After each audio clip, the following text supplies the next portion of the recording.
بسم الله الرحمن الرحيم الحمد لله رب العالمين والصلاة والسلام على سيد المرسلين نبينا محمد وعلى آله وصحبه أجمعين أما بعد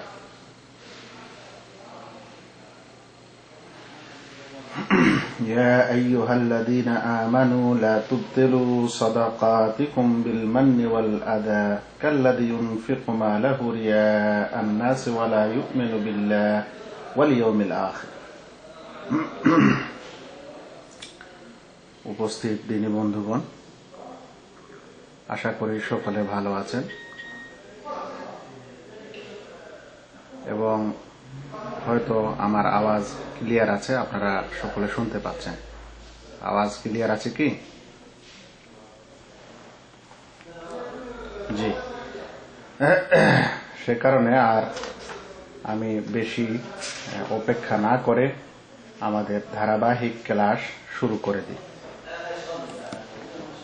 উপস্থিতি একটু কম, আপনারা যাদের চেনেন, যারা নিয়মিত আসেন তাদেরকে খবর দিয়ে দেন। আমরা ধারাবাহিক যে ক্লাস বা যে কোর্স করছি সেই কোর্সটির নাম হচ্ছে তাওহীদ ও শিরকের মৌলিক জ্ঞান। এই পর্বে আমরা তাওহীদের পড়া মোটামুটি শেষ করেছি। শিরকের প্রথম প্রকার বড় শিরক, সেই পড়াটিও শেষ করেছি। মানে যতটুকু আমাদের প্রয়োজন এই কোর্সে ততটুকু আমরা পড়েছি। নচেত এই বিষয়ে মানুষ যতই পড়বে ততই বেশি জানবে এবং জানার প্রয়োজন।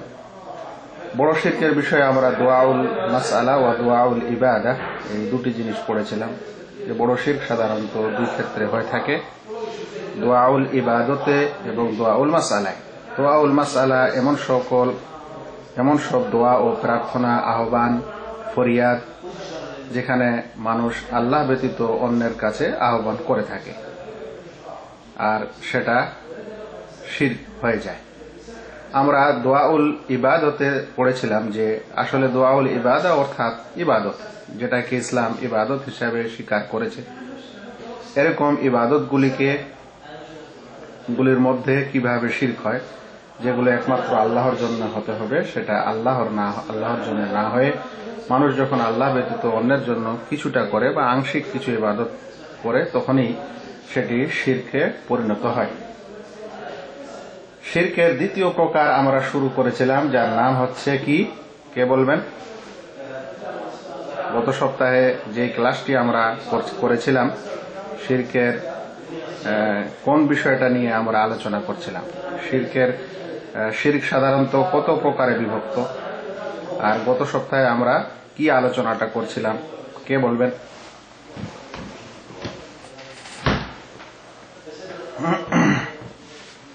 জি, তাড়াতাড়ি করেন, এত দেরি কেন করছেন? জি, এহসানুল কারীম উত্তর দিয়েছে। আমরা শিরক দুই প্রকারের মধ্যে ছোট শিরকের আলোচনা করছিলাম। রাশেদুর, তুমি এত দেরি কেন করো উত্তর দিতে? ক্লাসে থাকছেন যারা, তাদের তো দেরি করার উচিত নয়, চট করেই দেওয়া দরকার। জি, তো ছোট শিরকের আলোচনা আমরা করছিলাম। ছোট শিরক কাকে বলে আবারও শুরু থেকে একটু আপনাদের বলে দিই, যেন বাকি পড়াটা শুনতে বা বুঝতে সুবিধা হয়। ছোট শিরক হলো এমন কথা ও কাজ যেগুলো আন্তরিক হবে কিংবা বাহ্যত হবে বা অঙ্গ প্রত্যঙ্গের মাধ্যমে মানুষ করে, এমন কাজ ও কথা, যে সকল কাজ ও কথা মানুষ আন্তরিকভাবে কিংবা অঙ্গ প্রত্যঙ্গ দিয়ে করে থাকে এবং সেগুলিতে শিরক বিদ্যমান, মানে শিরক পাওয়া যায়, তবে সেই শিরকটা মানুষকে ইসলাম থেকে বের করে দেয় না, এরকম জিনিসগুলোকে ছোট শিরক বলা হয়। কুল্লু মা কানা ফীহি নাউউ শিরকিন লাকিন্নাহু লাম ইয়াসিল ইলা দারাজাতি শিরকিল আকবার। এমন কাজ ও কর্ম যাতে শিরক তো আছে কিন্তু সেই শিরকটা বড় শিরকের অন্তর্ভুক্ত নয়, একে বলা হয় ছোট শিরক। ছোট শিরকের বিধান হলো এটি বড় গুনাহ, এবং অনেক ওলামায়ে কেরাম মনে করেন যে বড় গুনাহগুলির মধ্যে সবচেয়ে বড় গুনাহ। গুনাহ দুই ভাগে বিভক্ত, ছোট গুনাহ এবং বড় গুনাহ। তো ছোট শিরক মানে ছোট গুনাহ নয়, ছোট শিরক মানে বড় গুনাহ, এবং বড় গুনাহগুলির মধ্যে ভয়ঙ্কর গুনাহ, যেটা জন্য তওবা প্রয়োজন আছে। এই শিরক মানুষকে অনেক সময়, এই ছোট শিরকটি বড় শিরকে পৌঁছে দেয়, আর লোককে মানে যে এটা করে তাকে ইসলাম থেকে বের করে দেয়। মানে ছোট শিরক আসলে বড় শিরকের বাহন। যদি ছোট শিরক কোনো আমলে থাকে তাহলে সেই আমলটি নষ্ট হয়ে যায়, সে আমল পণ্ড হয়ে যায় এবং তার সে নেকি পায় না। আমরা এরপরে জানতে চাচ্ছিলাম বা জেনেছিলাম যে ছোট শিরকের অনেক প্রকার। ছোট শিরক প্রকারে বিভক্ত। তার মধ্যে প্রথম প্রকারের সংজ্ঞা এবং প্রথম প্রকারটি আমরা জেনেছিলাম। বলতে পারবেন কেউ ছোট শিরকের প্রথম প্রকার কি আমরা পড়েছিলাম গত সপ্তাহে?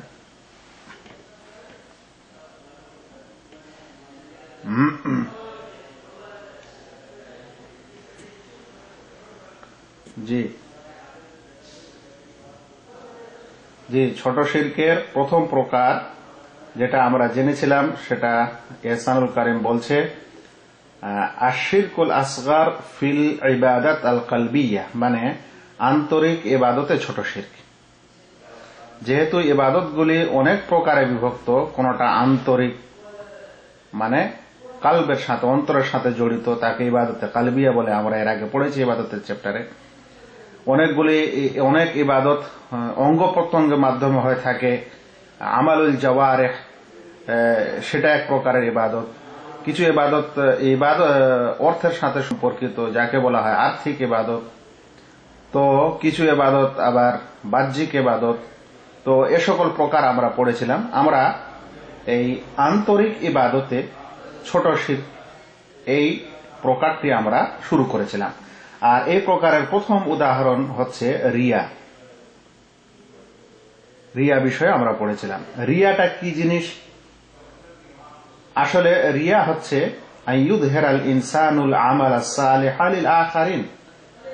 কোন ব্যক্তি তার সৎ আমলটিকে অন্যের জন্য প্রকাশ করে, অন্যকে দেখানোর উদ্দেশ্যে করে, কোন নেকির কাজ, সৎ আমল, কিংবা সেই সৎ আমলটি অন্যকে দেখানোর জন্য ভালো করে করে। হয় সৎ আমলটি লোক দেখানোর জন্য করে, বা স্বয়ং সেই আমলটি ভালো করে করে, সুন্দর করে করার চেষ্টা করে, যে মানুষ যেন দেখে যে সে সুন্দর করে ইবাদতটি করছে। কিংবা এমন হাব ভাব করা যে মানুষ যেন তার এই সৎ আমলের কারণে তাকে পছন্দ করে, তার প্রশংসা করে, বা ওই ব্যক্তির অন্তরে তার একটা স্থান হয়ে যায়। এরকম কিছু করাকে কি বলে? রিয়া বলে। মানুষ কোন সৎ আমল লোককে দেখানোর উদ্দেশ্যে করে, মানুষকে দেখানোর উদ্দেশ্যে করে, মানুষের বাহবা পাওয়ার উদ্দেশ্যে, বা এই সৎ আমলটি এই কারণে করা হচ্ছে যে মানুষ তাকে সৎ আমলকারী বলবে এবং তাকে সম্মান করবে। এই কাজটিকে বলা হচ্ছে কি? রিয়া। কি বলা হচ্ছে ভাই? রিয়া বলা হচ্ছে। এটা শিরক কেন আমরা বুঝিয়েছিলাম। এই কারণে শিরক যে যেটি সৎ আমল, যেটি ইবাদত, সেটা একমাত্র আল্লাহর জন্য হবে খাঁটিভাবে, তাতে কোনো মিক্সচার থাকবে না। যে কোনো সৎ আমল খাঁটিভাবে কার জন্য হবে? আল্লাহর জন্য হবে। এখন সেই সৎ আমলটি যদি খাঁটিভাবে আল্লাহর জন্য না হয়ে কিছুটা মানুষের জন্য হয়ে যায়, যেমন রিয়াকারী, যে মানুষকে লোক দেখানোর উদ্দেশ্যে সৎ আমল করে, সে লোককে দেখানোর উদ্দেশ্যে সৎ আমল করে, কিংবা লোকের কাছে প্রশংসা পাওয়ার জন্য সৎ আমল করে, তাহলে এখানে সৎ আমলটি খাঁটিভাবে আল্লাহর জন্য না হয়ে বান্দাকে খুশি করা বা বান্দার প্রশংসা পাওয়া বিষয়টা অংশী করে দিয়েছে। তাহলে সেই জিনিসটা কি আর খাঁটিভাবে আল্লাহর জন্য হয়েছে? হয়নি। যেহেতু সে বান্দার ভালোবাসা চেয়েছে, মানে মানুষের ভালোবাসা চেয়েছে, মানুষের প্রশংসা চেয়েছে ওই আমলটির মাধ্যমে, মানে ইচ্ছা করেছে তার অন্তরে, তাহলে এটাই হচ্ছে সে যে রিয়া কি কারণে শিরক। রিয়া এই কারণে শিরক যে সে সৎ আমলটি খালেস আন্তরিকতার সাথে খাঁটিভাবে আল্লাহর জন্য না করে সেই সৎ আমলের মাধ্যমে মানুষের প্রশংসা পাওয়ার চেষ্টা করেছে কিংবা মানুষের কাছে পছন্দনীয় হওয়ার চেষ্টা করেছে। এই কারণে এটাকে ছোট শিরক বলা হচ্ছে। এখন আমাদের আজকের পড়া যে রিয়ার অনেকগুলো দিক হতে পারে, বা বলতে পারেন যে রিয়ার প্রচুর স্তর হতে পারে। অনেক বিষয়ে রিয়া হতে পারে, অনেক ক্ষেত্র তার থাকতে পারে। রিয়ার অনেকগুলো ক্ষেত্র আছে। রিয়ার প্রথম ক্ষেত্র হলো যে কাজের মাধ্যমে রিয়া, মানে সৎ আমল যেটা কাজ, একটি কর্ম, এমন সৎ আমল, এমন নেকি যেটা মূলত হচ্ছে একটা কোনো আমল, একটা কাজ, সেই কাজটিতে রিয়া হওয়া, মানে সেই কাজটি ইবাদত, ওটা আল্লাহর জন্য হতে হবে, কিন্তু সেখানে কোনো না কোনো রূপে মানুষের প্রশংসা বা মানুষের বাহবা পাওয়া সেখানে নিয়ত থাকছে। তো এটাকে বলা হচ্ছে আর রিয়া বিল আমাল, কাজের মাধ্যমে রিয়া প্রকাশ। এটা কেমন জিনিস? কাজের মাধ্যমে রিয়া কিভাবে হয়? যেমন মানুষ নামাজ আদায় করে, লম্বা রুকু সাজদা করে অন্যকে দেখানোর উদ্দেশ্যে, তাহলে নামাজ সম্পাদন করাটা কেমন ইবাদত? দৈহিক ইবাদত, একটি কাজ, যে কাজটি শরীর দিয়ে সম্পাদন করতে হয় এবং মৌখিক ও আন্তরিকের সম্পর্ক আছে, কিন্তু সাধারণত কাজটার সম্পর্ক কর্মের সাথে আছে।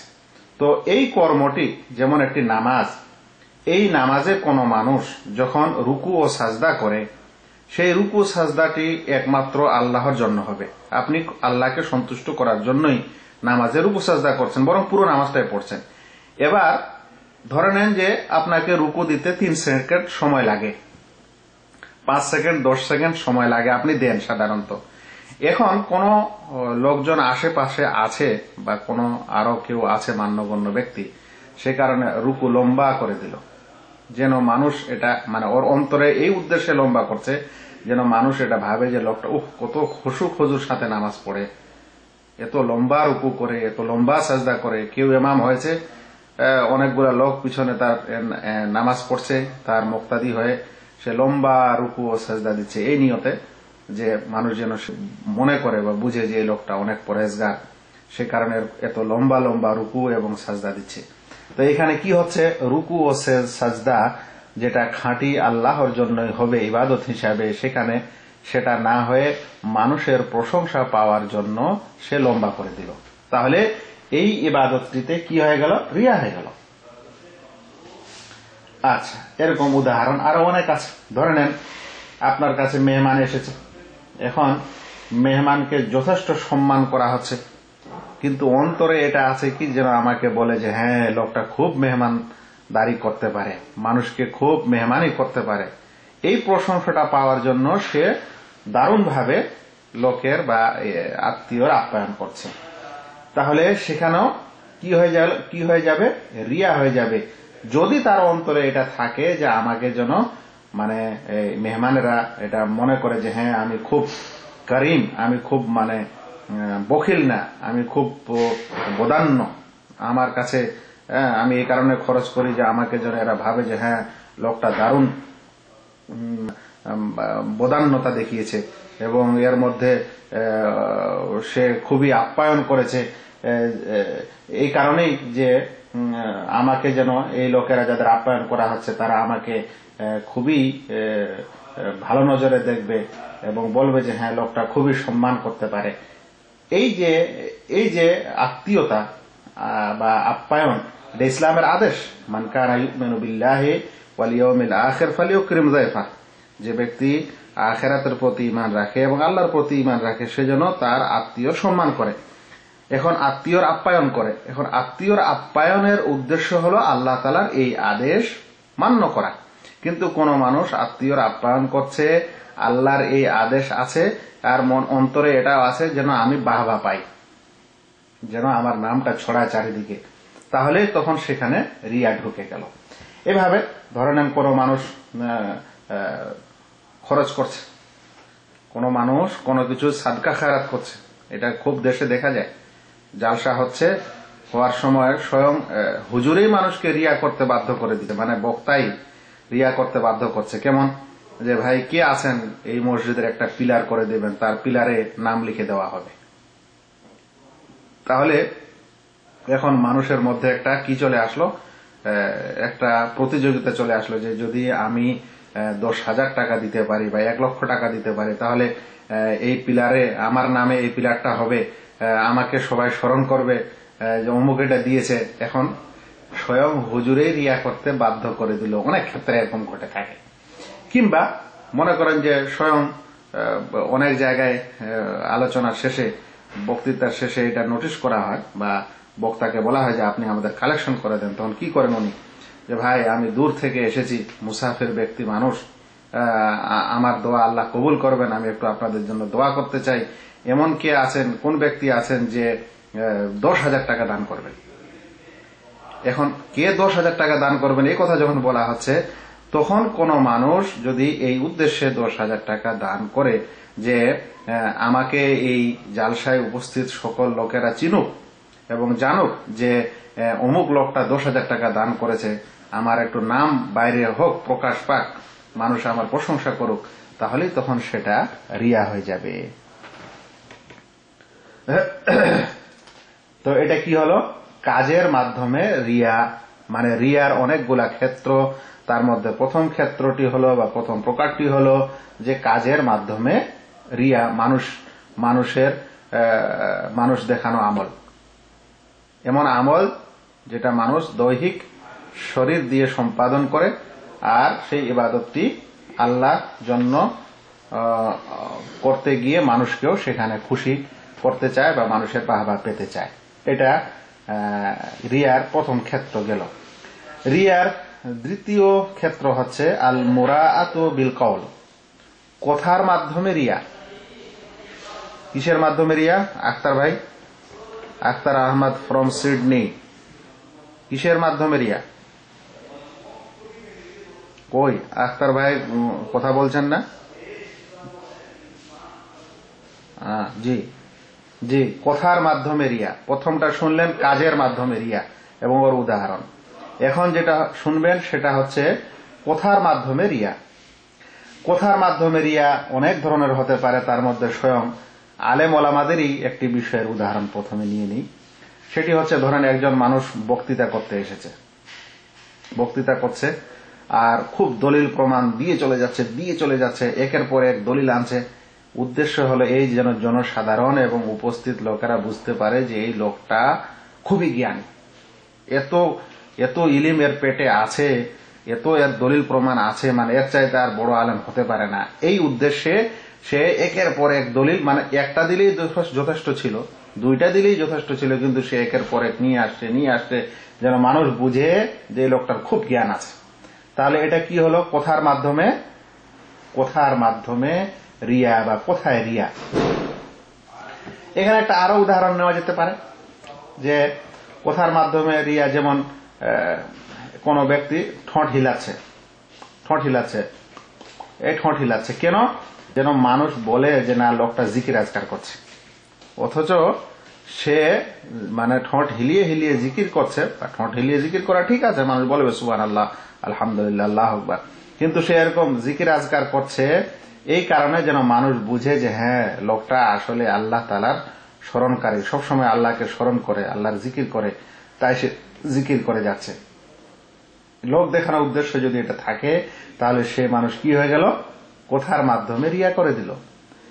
এরকমই যদি কোনো মানুষ তসবিহ হাতে নিয়ে গুনতে থাকে, তসবির দানা, এই উদ্দেশ্যে যে মানুষ বুঝবে যে হ্যাঁ আমি তসবিহ পাঠকারী, তাহলে ওইটা কাজের মাধ্যমে রিয়া হয়ে গেল, যেটা আগের ক্ষেত্রে চলে আসবে। তো যাই হোক, এইভাবে মনে করেন যে কোনো এক ব্যক্তি আল্লাহ তাআলা তাকে কোরআনের হাফেজ করেছে, ধরেন সে নামাজ পড়াচ্ছে, কিন্তু নামাজ পড়ার সময় সে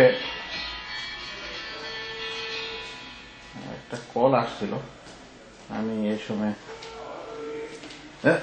হ্যাঁ, ধরে নেন যে কোনো এক ব্যক্তি নামাজ পড়াচ্ছে, একজন হাফেজ মানুষ, আল্লাহ তাআলা তাকে হিফজ করার তৌফিক দান করেছেন, তাই সে হিফজ করেছে এবং তারাবি পড়াচ্ছে, এমনি নামাজ পড়াচ্ছে, কিন্তু নামাজ পড়ার সময় সে এমন হাব ভঙ্গিতে কেরাত করছে যেই কেরাতের মাধ্যমে সে মানুষের প্রশংসা পেতে চায়, আল্লাহ তাআলার রেজামন্দি নয়, আল্লাহ তাআলার সন্তুষ্টি নয়। মানে একজন মানুষ কোরআনের যখন তেলাওয়াত করবে তখন সেখানে কার সন্তুষ্টি চাইবে, কার উদ্দেশ্যে করবে? আল্লাহর জন্য করবে, আল্লাহর কাছে নেকির জন্য করবে, কিন্তু সে তেলাওয়াত করছে এবং সেখানে এমন হাব ভঙ্গিমা করছে বা ভালো করে করার চেষ্টা করছে আল্লাহর সন্তুষ্টির উদ্দেশ্যে না, আল্লাহর খানিক সন্তুষ্টির উদ্দেশ্য আছে আর কিছুটা মানুষের সন্তুষ্টির উদ্দেশ্য আছে, বা এটা মানুষের কাছে সে প্রশংসা চায় এরকম উদ্দেশ্য আছে, তাহলে সেটা হয়ে গেল কথার মাধ্যমে রিয়া। এখন তৃতীয় প্রকার হচ্ছে হাব ভাবের মাধ্যমে রিয়া। তৃতীয় প্রকারটা কি? হাব ভাব, পোশাক পরিচ্ছদ। মানুষ এমন পোশাক পরিচ্ছদ পরছে বা এমন একটা হাব ভাব করছে যে যেটাতে তার তাকওয়া ও পরহেজগারি সে প্রকাশ করতে চাচ্ছে, তার সৎ আমলটা মানুষের কাছে প্রকাশ করতে চাচ্ছে, বাহবা পাওয়ার জন্য বা আরো প্রশংসা পাওয়ার জন্য বা লোক দেখানোর জন্য। যেমন হাব ভাবে কেমন রিয়া হতে পারে, যেমন বলছেন যে সিজদা করেছে, তো সিজদাতে দেখা গেল যে তার কপালে ধুলাবালি লেগে আছে, হতে পারে অনেক সময় সেটা মুসাল্লা না থাকার কারণে হতে পারে, বা মাটিতে সাজদা করার কারণে হতে পারে, ঘাস টাসে সাজদা করার কারণে হতে পারে, আর অন্য কোনো কারণে হতে পারে। এখন কপালে কিছু ধুলাবালি লেগে গেছে, তো সাজদা করার কারণে ধুলাবালি লেগে গেছে, এখন ওই ধুলাবালিগুলো ঝেড়ে ফেলে না, কপালে রাখা আছে। যদি কোনো মানুষ ভুলে যায় আলাদা কথা, যে তার কপালে কিছু লেগে আছে, কিন্তু একজন মানুষ ইচ্ছা করে সে ধুলাবালিগুলা কপাল থেকে ঝেড়ে ফেলে না, এই কারণে যে মানুষ বুঝুক যে হ্যাঁ সে অনেক সাজদাকারী, অনেক নামাজি, নামাজ পড়েছে এবং তার কপালে কি লেগে আছে, এইভাবে তার কপালে ধুলাবালি লেগে আছে, যেন মানুষ বুঝে যে হ্যাঁ এই লোকটা নামাজি, নামাজ পড়ে এসছে। এই যে মানুষের প্রশংসা চাওয়া বা ইবাদতটি এই কারণেই করার পর ইবাদতের আলামত এই কারণেই বাকি রাখা যে মানুষ বুঝুক এবং তার প্রশংসা করুক, তাহলে সেটাও হচ্ছে রিয়া। কোন মানুষ দেখা গেল যে কাপড় গিটের উপর কেটে নিয়েছে, যদি আল্লাহর সন্তুষ্টির উদ্দেশ্যে কেটেছে তাহলে তো আলহামদুলিল্লাহ, এটা নেকি আছে। কিন্তু কেউ যদি এই কারণে এরকম করেছে যে মানুষ দেখুক যে হ্যাঁ সে লোকটা খুব পরহেজগার, হ্যাঁ আমি খুব পরহেজগার, সেই কারণে এরকম করছে, তাহলে সেটা হয়ে যাবে হাব ভাবের মাধ্যমে রিয়া। এরকম যাবতীয় রিয়া, সেটা কথার মাধ্যমে হোক, কাজের মাধ্যমে হোক, হাব ভাবের মাধ্যমে হোক, সকল প্রকার রিয়া অবৈধ এবং হারাম।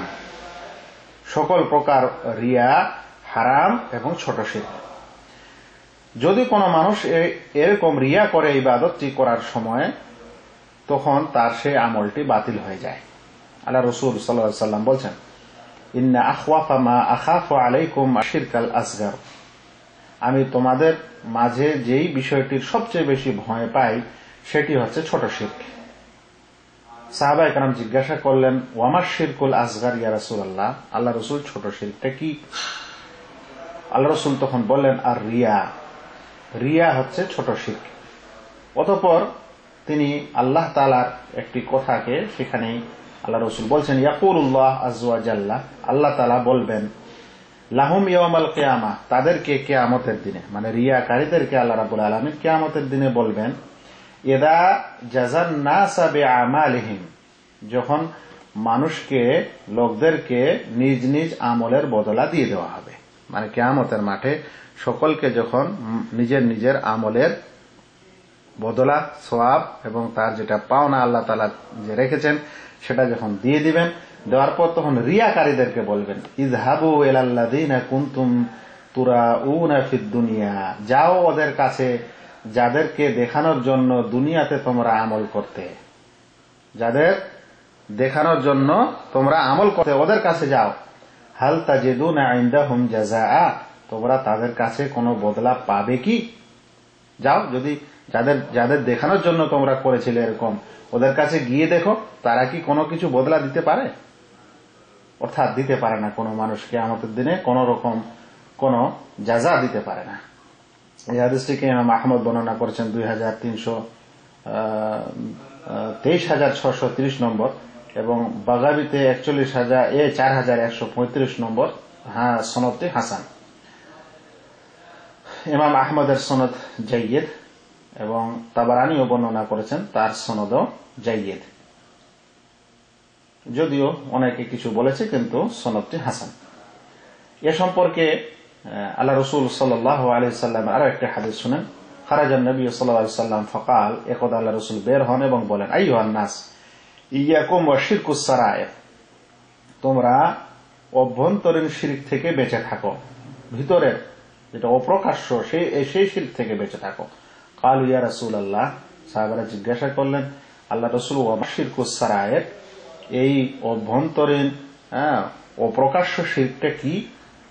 তখন আল্লাহ রাসূল বলেন, ইয়াকুমুর রাজুলু ফায়ুসাল্লি ফায়ুযায়্যিনু সালাতাহু জাহিদান, ওই যে মানুষ দণ্ডায়মান হয়, দাঁড়ায়, ফায়ুসাল্লি এবং নামাজ পড়ে, ফায়ুযায়্যিনু সালাতাহু জাহিদান, সে তার নিজের নামাজকে চেষ্টা করেই সুন্দর করে, চেষ্টা করেই বেশি করে সুন্দর করে, লেমা ইয়ারা মিন নাযারিন নাস ইলাইহি, যেহেতু সে লোককে দেখতে পাচ্ছে যে লোকেরা তার দিকে তাকাচ্ছে।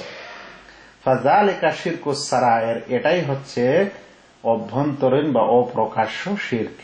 এই হাদিসটিকে ইবনে আবি শায়বা দ্বিতীয় খণ্ড 481 পৃষ্ঠায় বর্ণনা করেন, ইবনে খুযাইমা 937 নম্বর হাদিসে বর্ণনা করেন, হাসান সনদ। ইবনে মাজাহ এর কাছাকাছি একটি হাদিস আছে, যেটা 4204 নম্বর হাদিস। তো এগুলো হচ্ছে রিয়া থেকে বাঁচার, বা রিয়া যে একটা খুব জঘন্য আমল, এবং সেই আমলটি মানুষ যদি করে তাহলে তার যেভাবে আমলটি পণ্ড হয়ে যায়, নষ্ট হয়ে যায়, ঠিক তেমনি যে তার সে নেকি পায় না এবং এটা যে বড় গুনাহ হয়, এ সকল কিছু হচ্ছে এগুলো দলিল। এ সম্পর্কে ওই হাদিসটি না বলে পারা যাচ্ছে না, যে হাদিসটি খুবই সতর্কতামূলক, আমাদের মনে রাখা দরকার। মুসলিম শরীফে হাদিসটি এসেছে, মান কাতালা লিরিয়া ওয়া সুমআহ, অনুচ্ছেদ হচ্ছে যে ব্যক্তি লোক দেখানোর উদ্দেশ্যে বা প্রসিদ্ধ হওয়ার উদ্দেশ্যে জিহাদ করে, তার বর্ণনা। সেখানে বলা হয়েছে যে কিয়ামতের দিনে 3 জন এরকম লোককে আনা হবে, যাদেরকে সবচেয়ে প্রথমে তাদের জাহান্নামে শাস্তি দেওয়া হবে। তার মধ্যে একজন যে জিহাদ করেছিল পৃথিবীতে, কিন্তু এই কারণে, এই উদ্দেশ্যে যে মানুষ যেন তাকে বলে যে হ্যাঁ এটা খুব বীর পুরুষ, এটা যেন মানুষ তাকে বলে, সেই কারণে সে জিহাদ করেছিল, তাহলে তার শাস্তি এরকম হবে। অনুরূপ আরেক ব্যক্তি যে দিনের জ্ঞান শিখেছিল এবং মানুষকে শিখিয়েও ছিল, কিংবা সে কোরআন পড়েছিল, এই কারণে যেন মানুষ তাকে বলে যে না লোকটা আলেম, খুবই জ্ঞানী পণ্ডিত, কিংবা লোকটা কারি, এই উদ্দেশ্যে সে ইলিম চর্চা করেছিল, ইলিম অর্জন করেছিল। ওয়ারাজুলুন তাসাদ্দাকা, আর এক ব্যক্তি যে সদকা খেরাত করেছিল, দুনিয়াতে দান করেছিল অনেক কিছুই, কিন্তু এই কারণেই যেন মানুষ তাকে বলে যে লোকটা খুব বদান্য, লোকটা কৃপণ না, অকৃপণ মানুষ, খুবই সাখী মানুষ। এই উদ্দেশ্যে যারা দুনিয়াতে কিছু করেছিল তাদেরকে কিয়ামতের দিনে এই শাস্তি দেওয়া হবে। হাদিসটিকে ইমাম মুসলিম ইমারা অধ্যায়ে উল্লেখিত অনুচ্ছেদে 1905 নম্বর হাদিসে বর্ণনা করেন। তাহলে আমরা আজকের আলোচনায় যে সারাংশ স্বরূপ বা যেটি সারাংশ আমাদের কাছে হলো, সেটি হলো এই যে রিয়া হচ্ছে, ছোট শিরক হচ্ছে একটি এমন গুনাহ যেটা নামটা ছোট শিরক, কিন্তু আসলে সেটা বড় গুনাহ। কারণ আসল শিরক মানুষকে ইসলাম থেকে বের করে, কিন্তু ছোট শিরক ইসলাম থেকে বের করে না। এটাই হলো পার্থক্য। নচেত এটাও বড় গুনাহ, আর বড় শিরকটা সবচেয়ে জঘন্য গুনাহ। রিয়া হচ্ছে মানুষ দেখানোর উদ্দেশ্যে সৎ আমল করা বা লোকের বাহবা এবং লোকের প্রশংসা পাওয়ার জন্য সৎ আমল করা। এমনকি সৎ আমলটা সুন্দর করে, বেশি সুন্দর করে করা, ওটাও রিয়ার পর্যায়ে। রিয়া অনেক প্রকারের হতে পারে, তার মধ্যে যেটা কালবি ইবাদতে হতে পারে, আন্তরিক ইবাদতে যেটা হতে পারে, সেই আন্তরিক ইবাদতের মধ্যে প্রথম প্রকার হচ্ছে রিয়া। সেই রিয়া আবার কয়েক ভাগে বিভক্ত, এর কয়েকটি স্তর আছে। এটা কাজে রিয়া হতে পারে, আবার কোথায় রিয়া হতে পারে, আবার হাবভাবেও রিয়া হতে পারে। এরকম যাবতীয় রিয়া যেটা মানুষের আন্তরিক ইবাদতে ঘটে থাকে, এটা খুবই জঘন্য। আল্লাহ রাসূল সাল্লাল্লাহু আলাইহি ওয়াসাল্লাম আমাদেরকে সতর্ক করেছেন। এই রিয়া থেকে কিভাবে বাঁচা যেতে পারে, এই কয়েকটি কথা না বলে আলোচনা শেষ করা উচিত হবে না। রিয়া থেকে কিভাবে বাঁচা যেতে পারে, 1 নম্বর বাঁচার উপায় হচ্ছে অন্তরে ঈমান মজবুত করা। অন্তরে ঈমান মজবুত করা মানে মানুষের ঈমান যদি মজবুত হয়, তাহলে সে আল্লাহকেই বিশ্বাস করবে, আল্লাহর জন্যই সবকিছু করার চেষ্টা করবে, আল্লাহকেই ভয় করবে, আর তার থেকে রিয়া হবে না। এটা 1 নম্বর উপায়। 2 নম্বর উপায় হলো শরঈ ইলম, মানে দ্বীনের জ্ঞান অর্জন করা। যতক্ষণ মানুষের মাঝে দ্বীনের জ্ঞান থাকবে না, ততক্ষণ পর্যন্ত সে রিয়া থেকে দূরে থাকতে পারে না। কারণ যখন এই জ্ঞান অর্জন করবে এবং জানবে যে রিয়াটা এই জিনিস, আর এটা হলে এই ক্ষতি আছে, আমার আমলের ক্ষতি আছে, শিরকের ব্যাপার স্যাপার আছে, তখন সেই ব্যক্তি রিয়া থেকে দূরে থাকার চেষ্টা করবে।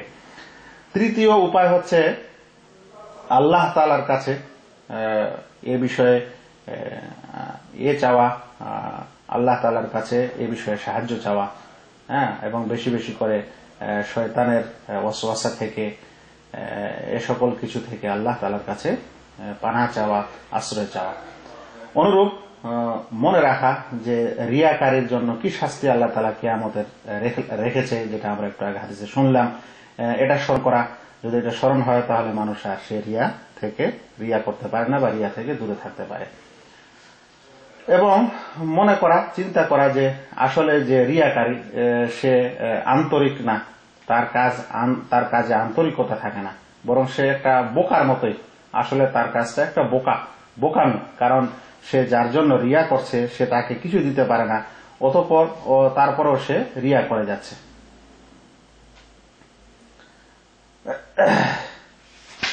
এ সকল কিছু এবং যা কিছু করলে মানুষ রিয়া থেকে দূরে থাকতে পারে, এরকম আরো অন্যান্য কিছু উপায় ও উপকরণ মানুষ গ্রহণ করতে পারে রিয়া থেকে বাঁচার জন্য।